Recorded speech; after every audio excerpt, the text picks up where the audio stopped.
Hello everyone, it's Jennifer Hoagland here with Gooseberry Gardens again, and today we're talking about pollination of our fruiting vegetables. That's right, it's Plant Sex Day.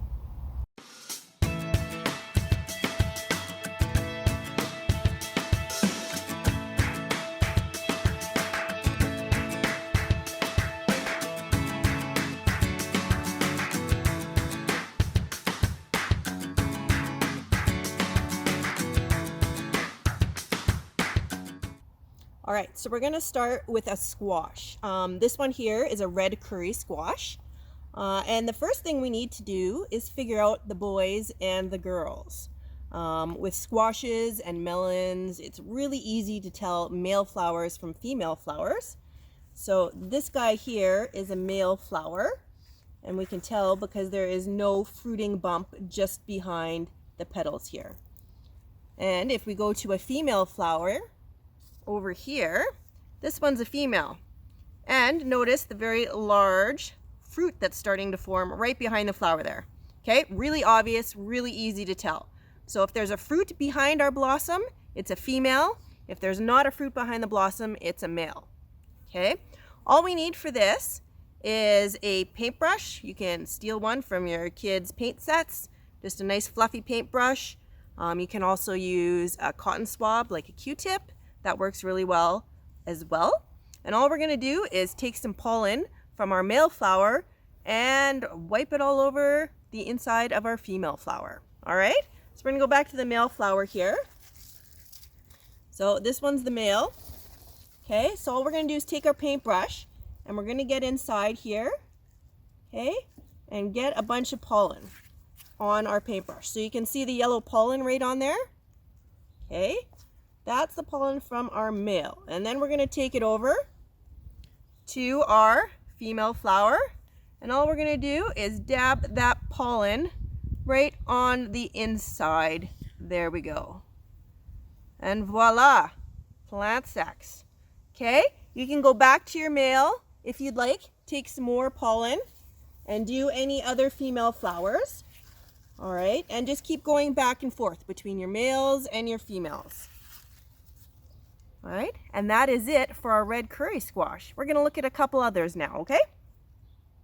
Okay, so this is a zucchini plant, summer squash, and these are really helped out by pollination as well, especially to help reduce blossom end rot. Sometimes blossom end rot is lack of calcium in our soil, sometimes it's over or under watering, but sometimes it is also not complete pollination.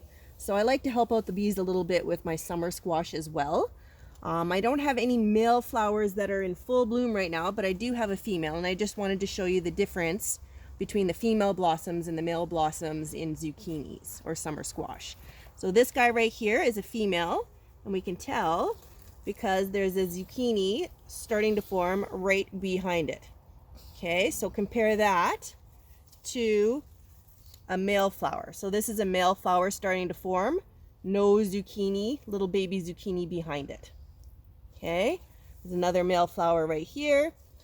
This is a female that was already pollinated, that's just starting to close up. Oh, and I knocked the blossom right off with the small zucchini starting to form behind it.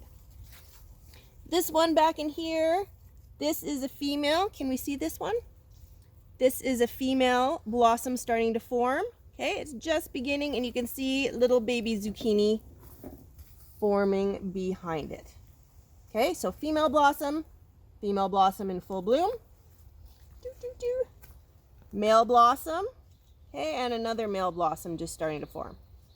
All right, so you do have to wait to have a male and a female both open at the same time, but you only really need one male to pollinate a bunch of females.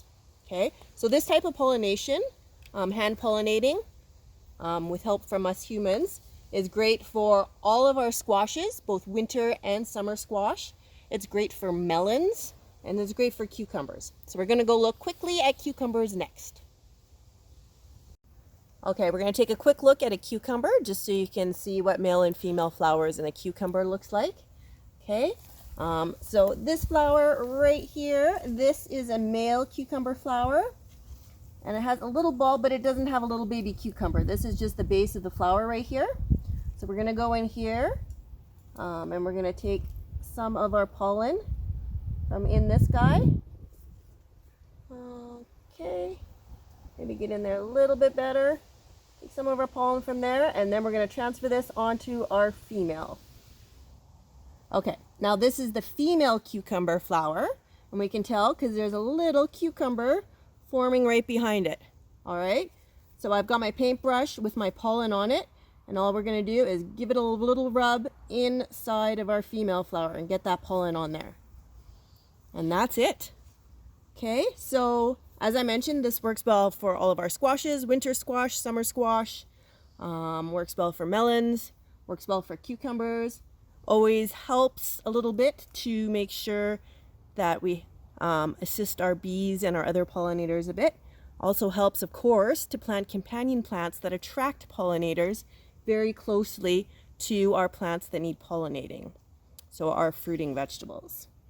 All right, we are not going to look at tomatoes. Actually, yes, we are. Just one sec. We're going to take a quick look at tomatoes.